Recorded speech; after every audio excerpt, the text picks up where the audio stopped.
So welcome to the stage, Mason Nystrom, a variant fund, and I have to mention an ex-Messari analyst. I'll let you take it away. Welcome, welcome, everyone. It's great to be here. I promise today we have an exciting panel. As a reminder, nothing we say here is financial advice. It is entertainment value only. So maybe to first kind of set the stage, I'd love if we could start with Lauren and just kind of hear what the firm you represent and is currently doing with NFTs. Because as a reminder, NFTs, I think we can all agree, are more than just art. And so I think this will be informative in terms of the initial use cases that your firms are leveraging. Sure. So hello, everybody. My name's Lauren Halstead. I am the Director of Sports Media and Entertainment at Chainlink Labs. So what Chainlink is doing to help progress and to the future of NFTs is working on dynamic NFTs. So my job, I focus on bringing real-world data into NFTs to have them reflect in real time so that they're not static. They're always changing and ever-changing with what's happening all around us. Yeah, I'm Roneil from Audius. Audius is a music community and discovery platform that puts the artist in control. In Audius, you can use NFTs of any kind, music or otherwise, to gate access to experiences, and you can curate those on your profile as an artist for folks to discover them, click into them, find out more. So yeah, we're sort of an enabler in music NFTs, but not an issuer. Awesome. Very cool. Herman. Hi, I'm Herman. I'm the CEO of Improbable, and we do basically three things. We build metaverse technology to allow, instead of just a handful of people, tens of thousands of people to interact in rich virtual spaces. We build metaverses as platforms for major partners, so people like Yuga Labs with Other Side, but also many others to be announced. And we're also building a network which connects all these metaverses together and allows digital assets to move between them and allows them to be to kind of create shared value. Awesome. Appreciate all the context. Maybe to set the stage really quick, if we think of NFTs and the market, it's done tens of billions in secondary sales. Art has been, obviously, I think the first killer use case of NFTs and collectibles more broadly. PFPs are still the largest NFT category by market cap. But I would love to hear, as we get into more dynamic NFTs, what types of NFTs do you think will catalyze the next wave of adoption? Sure. So I think under the umbrella of dynamic NFTs, there's many dynamic NFTs that could be created, such as I think ticketing is going to be a huge frontier that we're going to jump into. So instead of buying this one Messari Mainnet ticket, you would buy a ticket for the lifetime of Messari, and then you could trade that lifetime ticket to somebody else if you say you don't want to go next year. And every time it trades, that ticket can accrue more value, and it just gains value over time. That's like one area. I think that's going to be the next one. And then besides that, I think GameFi is going to be huge. So dynamic NFTs within games, it's huge and thriving on BSC right now. So I think that's going to continue to grow. I'm happy to hand it over to anybody else, but I can go put the ideas I would love all day. to, Herman, I'd love to pass it to you, because I know obviously you think about it from a gaming context a lot. Yeah, I'd say it's more fundamental even than gaming, right? If we forget about the technology for a second, where can the value come from? Right? Either it's art, and that's a self-limiting market in size. So it's definitely not a small market, but it's not a $1 trillion opportunity. Or it's the on-chainification of real-world assets, tickets and other pieces. I am skeptical about the increased utility being enough for mainstream consumer adoption, but I do see some interesting ideas there. But really, the bulk of the opportunity is surely in digital assets that we use in digital experiences. And the problem there is the experiences have to be worth going to. They have to be worthwhile, and they have to be related to each other in ways that allow assets to move from one world to another, which is a problem we don't often talk about. Like in all the fuss of trying to make Call of Duty interact with World of Warcraft, nobody pauses to go, would that actually work, or even be fun, or even be something valuable? So we need new experiences, we need digital assets that provide actual utility, and we need mechanisms and incentives for them to be shared among different applications. That could unlock an enormous market, but until those three things are in place, it's hard to see. Definitely.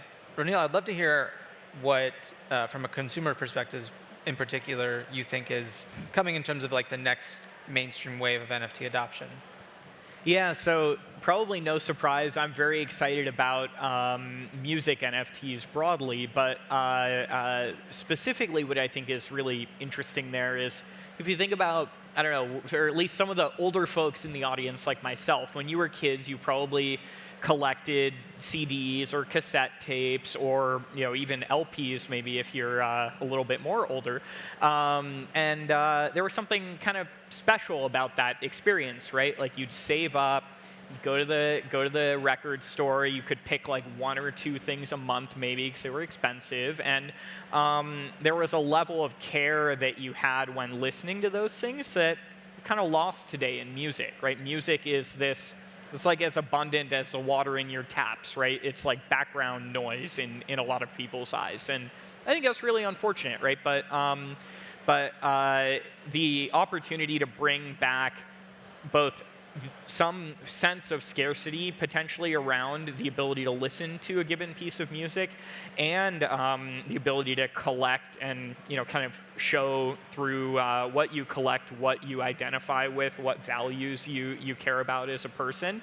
I think that's really cool. And what I'm excited about from the consumer perspective is seeing those experiences become accessible at price points that are mass market, right? I actually don't know necessarily in this use case's concept that like the ability to resale or drive speculative value is actually what's interesting. I think it's more that ability, like I said, to demonstrate what values you identify with as an individual and to get access potentially to exclusive content experiences that you might not be able to otherwise. And I think if we can bring those things down to a price point that's more like $10, $20, not like hundreds or thousands of dollars, that gets really interesting for a mass audience.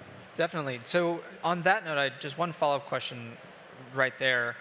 Obviously, NFTs can introduce scarcity, but you talk about bringing NFTs to a really low price point.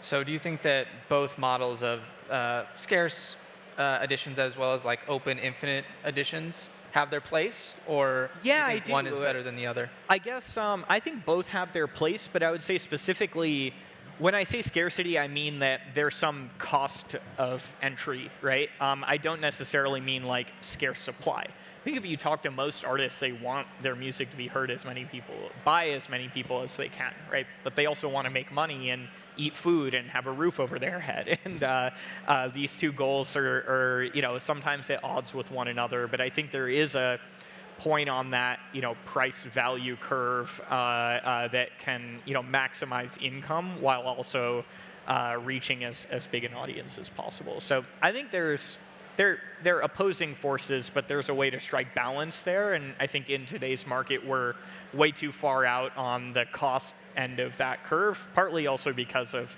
gas fees being what they had been historically and whatnot. Didn't make sense to sell an NFT for $5, right? You pay like $50 of gas to get a $5 NFT. So. Definitely.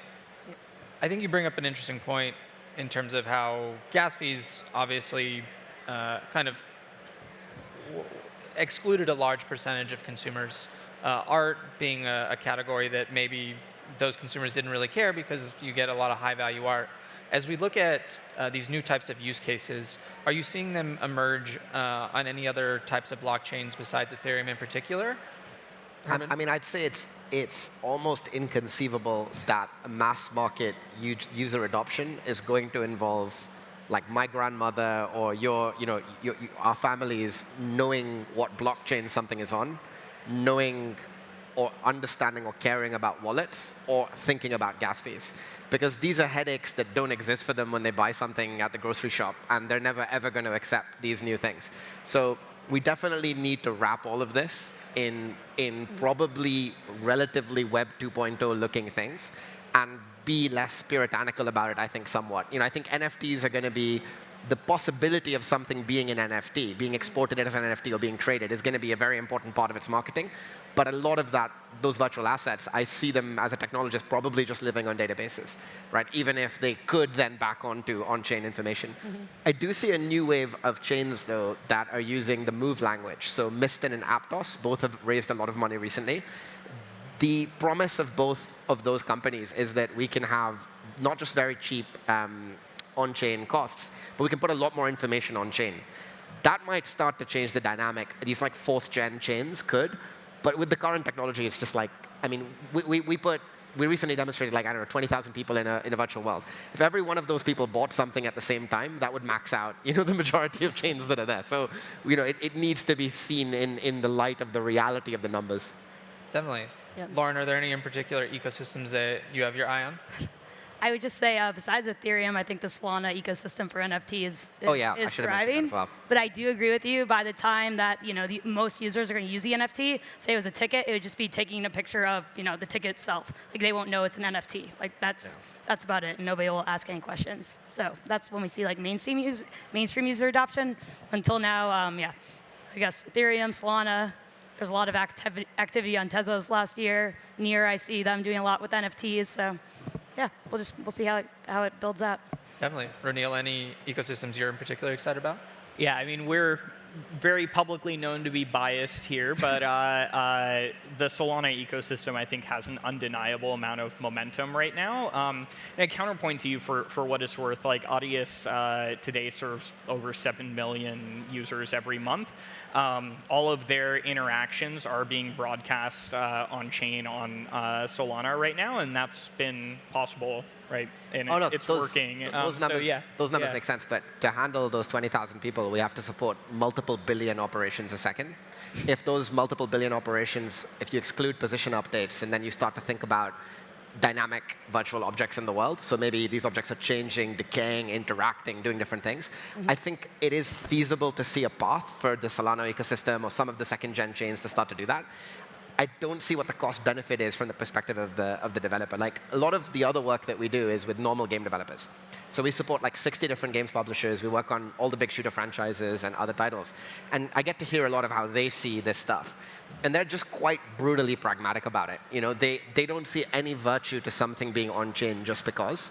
So I think it'll be an uphill struggle to convince companies to put assets on-chain just because. I think the possibility of those assets being on-chain is a huge advantage.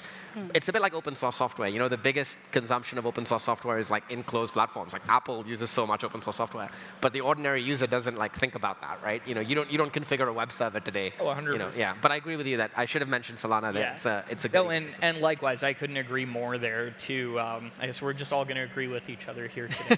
But I think these user experiences need to look, feel, behave in familiar ways. Like our average user has no clue there's any crypto anything there, but they can get the benefits that a decentralized product and ecosystem provide without having to go get a PhD in computer science, go put a sequence of words in their safe deposit box, and yada, yada, yada. And it kind of speaks to attention, though, right? Like, if you are a blockchain company, like you make a blockchain, it's in your interest to make the user care about the fact that they're on your chain, to think about your name and your technology and your advantages.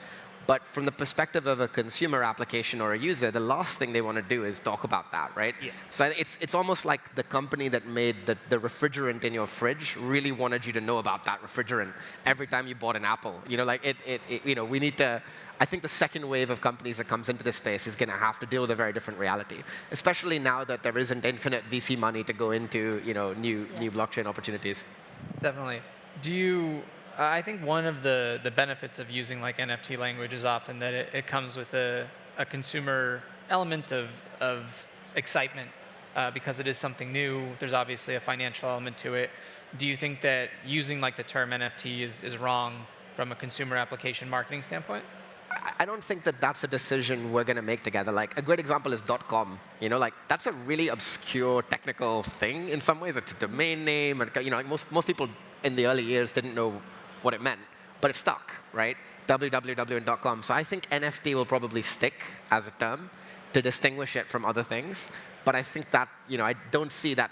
I don't see anyone actually being able to tell you what those letters mean in 10 years' time. You know what I mean? Like I think that'll be like almost. Definitely. Like an archaic thing. Yeah. A kind of common theme that you all have been bringing up is this idea that NFTs need more utility. And I think that that's something that probably everyone in this room can agree with.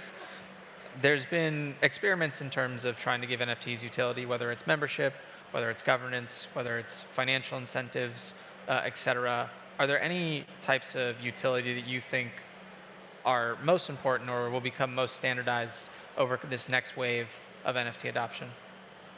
Sure. An example would be, I think, in real life events connected to NFTs are something that I get excited about. So if I do have the NFT, I do want to go to the party. If I do have a ticket, I want that ticket to give me a random chance to be the opener, like opening DJ or go backstage. So I found just with my own NFTs that in real life events are the best utility, and making sure that those in real life events are actually events that I want to go to is the next step that you want to go to the party you have the NFT for. Or if you have the NFT, you should be allowed to go in the party, not like sit in the back of the line behind 1,000 people who have like a copy of your NFT. So that's like really, I just think in real life events is where I'm going with it.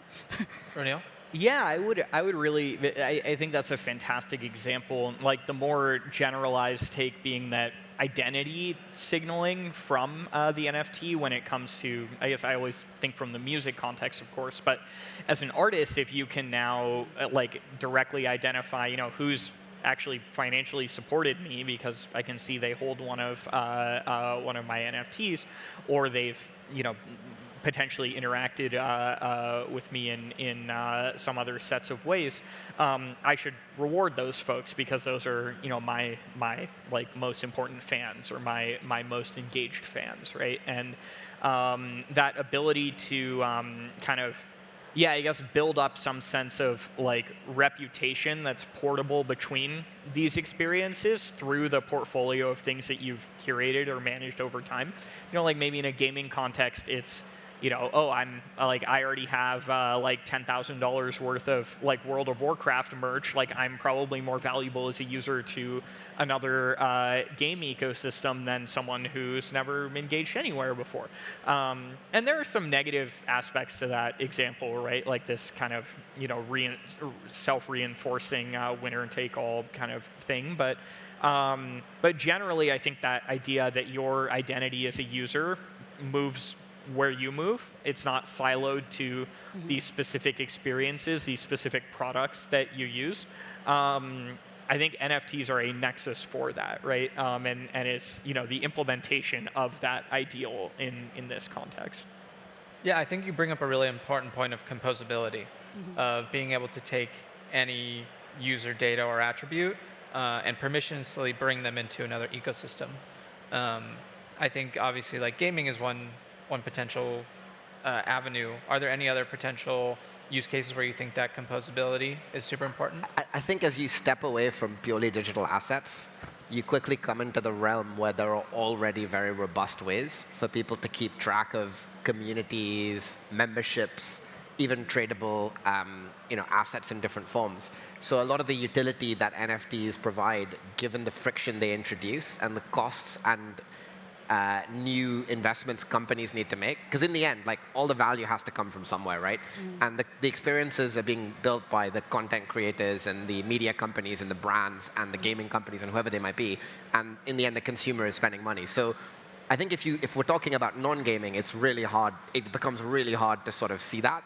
If you stay within the realm of virtual experiences, it's easier to see, but there's still a really big challenge, which is ultimately, where is that value coming from? Are people suddenly spending more money on gaming content? Because the games industry has grown 7 to 8% a year for the last 30 years. So it's contracting this year. So to me, the most interesting opportunity is probably a hybrid, where advertising costs in acquiring users for new experiences are absolutely stratospheric, especially within gaming. It's why you have like a few mega franchises that completely absorb all the players, because it's just the UA cost is too high. If building token-gated communities with a financial incentive or a utility incentive in being early can kind of transform how we discover and grow communities to drive content investment in new projects, like Kickstarter on steroids, and that feels like something tangible in the near term. I also think we have to talk about time horizons here. There's a lot of optimism in this space when you look at 5 years. I can see a lot of pessimism when you look forward 12 months, right? Because there's just the number of users does not balance with the value of the assets. It just doesn't, right? And that at some point is going to be an issue, especially as rates rise further. Yeah. No, I wholly agree with that sentiment. I think that you bring up an interesting point of how NFTs have a financial component, and that can be a great way to initially bring people into an ecosystem. But ultimately, the utility has to supersede the financial component. It's a form of utility. Like if my magic sword is worth $1 million, that's definitely something, right? I mean, I would say that the utility beyond that, its role within the world and within the ecosystem, becomes harder and harder to create interoperability around. Like you mentioned, identity and reputation. It's really predicated on the adoption of those systems by other companies. Yep. And look at signing on to anything online. You have like 900 sign-ins because we can't even agree on that, right? And now we want games and projects to do that. So I think thinking about what the incentives are at a B2B level and how NFTs and blockchain-based storage of information about users can allow companies to collaboratively invest in platforms and ecosystems where before they would have liked to own it, that might also be a good angle. I think there'll be quite a lot of B2B opportunities around there. I was going to say loyalty programs are a great example of this. It's a great example. Every single time you go somewhere, you have to sign up to a new loyalty program. Like this could be completely changed immediately. So completely failing. So like if you could just have your one loyalty program for everything, then I can transfer points, and B2B consumer-wise, like say I'm spending money at Starbucks every day, and all of a sudden like Sweetgreens can see that data, and then they can sell me things or bring me into their ecosystem because they can see my behavior in this ecosystem. So I think you're totally right, but I think what's implied there is this change in mindset from companies. Companies like owning the user. One of the things we're doing with M Squared is like everybody can have their own user login. Like behind the scenes, they're all back onto an interoperable backend that then locks onto the blockchain. But we had this weird thing where everybody wants to have their own user login. They just like reflexively need that. If you're a sports league or a music company. So I think the Web3 world has to balance its instincts with the realities of how these large Fortune 500 companies think, and we've got to find some kind of middle ground, like to make this work. Like, why should I buy into that loyalty program? Is what we need to figure out. I think though it's kind of a function of how fragmented a market is, right? So when there are, like you said, in gaming, like a small number of very large franchises, there's no incentive for them to share their like user bases across these other places. I think by contrast, in music, we don't see that same behavior just because artist followings are much more fragmented, and there's so much overlap in terms of the same fan can follow like 100 artists, right? Compared to in gaming, like the same. No, I'd back that up with data. I'd say, look, we're the largest provider of multiplayer expertise to games publishers in the West. Our entire metaverse pipeline out 24 months of people building digital assets, content, and experiences doesn't touch gaming. Literally not a single gaming company in that pipeline, which is really weird. Like films, there's music, there's other stuff, because those companies want to interoperate, right? Gaming companies definitively don't want you to take a user or an asset from one world to another. They only make less money in that context. And also, if they've already spent billions on user acquisition costs, what, now they're going to share their user base with you? No way, right? That's the fundamental challenge, I think, with Epic Games. When people are like, oh, are they pro or anti-crypto? I kind of see them struggling because they kind of want to be pro, but it's also kind of against their business model, right? Yeah, maybe taking a step back and looking towards the future. I think we all agree that NFTs are going to continue to proliferate. Is there any types of core infrastructure that you think we're still waiting on or needs to be developed that is either going to unlock kind of this next wave or that will make mass consumption just 10, 100x easier for your average consumer? Roneil? Sure, yeah. I think this is a cliched answer, but I think it's still where we see the most tripping up happen is really at that wallet level, right? The example I gave of someone having to generate their seed phrase and go put it in a box somewhere, right? Like the wallet experience that Audius has that's let Audius grow to the size that it has is one that's not neatly, easily interoperable elsewhere. We would love for that part of the product experience to be more interoperable, shareable. We haven't found a good way to do that, and we haven't found a good kind of set of third-party providers that can provide that sort of user experience for our users, right? So that's kind of where we see people getting tripped up here. Like Audius does support using MetaMask and other wallets as well. Less than like 0.1 or 0.15% of our user base actually use those. It's just people have voted with their feet that they're, even if they do have MetaMask installed, they're choosing not to use it to manage their profile on Audius. So I think for that interoperable narrative to really reach a more mainstream audience, that sense of identity needs to be decoupled from specific products, and users today still think in that way. And I think that's one part, or biggest part, like a wallet kind of usability issue question. Yeah. One, Lauren, thing that you brought up is how ticketing is a massive potential use case. I think one core piece of infrastructure that's not quite there yet is mobile, to make that much easier. Is that something that you've kind of seen as you've looked at this use case? Yeah, definitely. So at every concert, you need to be able to pull up your ticket on a phone immediately to get it scanned, and then you need to be able to identify that was the actual NFT that you're scanning and it's associated with the person. So I think the ticketing gating and the token gating of the getting actually into the concert is something that's still, a barrier, but I'm sure it'll get worked out pretty well. And I would say another thing that's just a barrier is generally the pre-existing institutions, the ticketing companies, the streaming companies, their whole business model is built on protecting their data. And then my job is going to ask for it for free, or give me your stream so we can build the ultimate fan NFT for this artist. But that completely disrupts their business model, so they don't necessarily want to give it to you for free. So I would say one of the biggest obstacles I have is just finding a way to work with the pre-existing establishment to find a way that like we said earlier, you can bring value to them, so that it's not like we're coming in at a wrecking ball and destroying everything that already exists. Because there's a lot of great people out there that built this amazing music festivals, amazing tickets, amazing artists, and we just need to find a way to work with them to bring our technology to them, so that ultimately we all win versus us destroying it. So I would say that's probably the biggest obstacle for me working in the creator economy. I think the answer to what the biggest obstacle is will be decided by wherever the largest concentration of users shows up for experiences. Yep. And I'm talking here more about maybe the metaverse side. I think I'd agree with you on the other side. But experiences come first. And right now, the total concurrent number of people in the metaverse is less than the people at this conference, probably, right? If you add up Decentraland and other stuff. So we definitely need to fix that problem before it even matters, right? What the friction is of our login or other pieces. I also think wallets need to die a fiery death. We need to just kill this idea. We need to all work together to let it die. They maybe can exist as a custody option, or they should exist, of course, but they just can't be how most users onboard to crypto. Even the way you buy stuff, we're used to buying stuff on OpenSea, and then maybe we might use it because of a Discord channel that we're allowed into or whatever. That is just not how users are going to buy items. They're going to buy items inside the experience. I'm not going to buy Justin Bieber merch outside the Justin Bieber universe or concert world. I'm going to do it there, right? So that, I think, will result in a big shift in who decides the answers to these questions. Because it's going to be whoever has users. Yeah, absolutely. I think you bring up a lot of great points. We're coming close to time, so I want to just end with a couple lightning round questions. Herman, we'll start with you. Can you name either your favorite NFT that you own or one project that you really admire?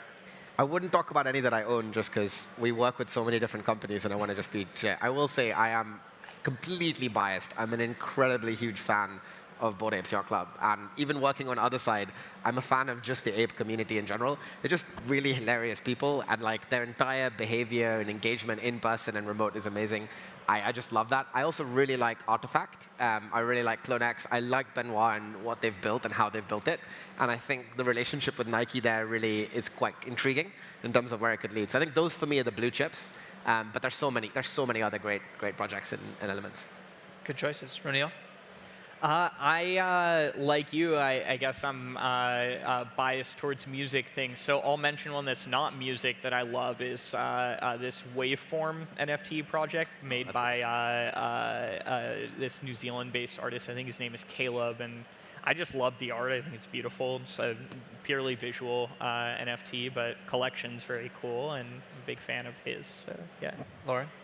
Yeah, sticking with similar music NFTs, but I have a golden ticket NFT that essentially I helped the group that produces Electric Zoo create. So the people who are in the house music community, they kind of have recognized who they are since the very beginning of whenever we're out on Randall's Island dancing around with 10 friends, we all got these golden ticket NFTs, and already every time they throw a concert, if there's the tickets aren't sold, I automatically get free tickets through this NFT. So far I've gotten to go to a bunch of shows, hang out in the DJ booth just because I own this, and that is a badge recognizing that you were there from the beginning from the music community. So I think it's pretty cool that I got to be involved in it, make it. So it kind of brings everything full circle of showing if you were there and the whole idea of the NFTs in general of a badge of honor. Yeah. And final question, where can people find you if they want to learn more? Twitter. It's the place to be.